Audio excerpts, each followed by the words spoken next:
मेरा ये मानना है कि सबसे पहले तो सरकार को तुरंत सुनवाई करनी चाहिए। एक शांति प्रिय तरीके से किसानों ने अपनी बात एक सरकार के, बहरी सरकार के कान में पहुंचानी चाहिए। देश की राजधानी में देश की सरकार के दरवाजे पे दस्तखत दी है। सरकार को दरवाजे खोलने चाहिए, बातचीत के माध्यम से जो जायज़ मांग है कि एक निजी खरीद पर भी न्यूनतम समर्थन मूल्य का कानूनी प्रावधान बने। और कोई इसमें क्या गलत मांग रहे हैं किसान तो न्यूनतम समर्थन मूल्य निर्धारित करते नहीं, तो सरकार तय करे कि किसान का घर चल जाए उतना न्यूनतम समर्थन मूल्य क्या है, सरकार तय करती है। वो उससे नीचे खरीद पे पाबंदी लगे, ये या इन तीनों बिलों को निरस्त किया जाए या इन तीनों बिलों के अंदर वो कानूनी प्रावधान ऐसा बने, ये मांग है। तो ये मांग बिल्कुल जायज़ है, हम इसका समर्थन करते हैं और हम सरकार से ये अपील करते हैं कि अविलंब, पहले ही सरकार ने बहुत देर कर दी, अविलंब से किसानों की सुनवाई की जाए। दुर्भाग्य ये है कि एक तरफ तो केंद्र सरकार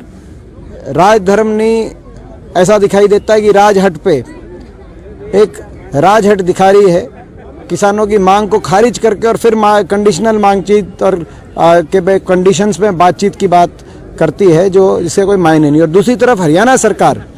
इस पूरे मामले में देश के किसानों के लिए सबसे बड़े खलनायक के रूप में हरियाणा सरकार उभर के आई है, सबसे बड़ी विलेन। आज पूरे देश में, आज कश्मीर से कन्याकुमारी तक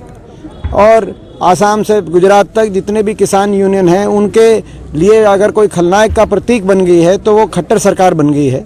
जिस सरकार ने शांति से अपनी बात रख रहे किसानों के ऊपर हर प्रकार से जुल्म ढाने की कोशिश करी, पीपली में लाठी चार्ज से लेकर कहीं आंसू गैस के गोले फेंके गए, तो कहीं वाटर कैनन्स के बुछारों से, कहीं सड़क पे गड्ढे खोद दिए गए, कहीं फोर्स इतनी लगाई गई, किस तरह किसानों की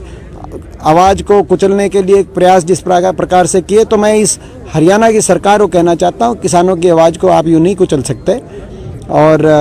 बड़े दुर्भाग्य की बात है, हमारे प्रदेश की सरकार है, इनको तो तभी समझ जाना चाहिए था जब बड़ौदा में इनकी हार हुई थी, और तभी नैतिकता के आधार पर तुरंत केंद्र सरकार के पास पहुंच के इन 3 कानूनों के अंदर किसान हितैषी कानूनी प्रावधान न्यूनतम समर्थन मूल्य का कराना चाहिए था। मगर ना तो इन्होंने उनसे सबक ली और ना किसान आंदोलन से सबक ली। दुर्भाग्य की बात है, इस किसान आंदोलन को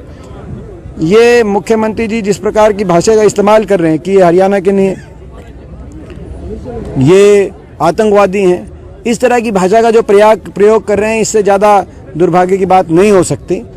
मैं समझता हूँ कि पूरा देश, आज देश का हर किसान, हरियाणा के मुख्यमंत्री की इस भाषा से हर किसान आहत है और जो है हरियाणा सरकार संवेदनशीलता दिखाए, ऐसी हमारी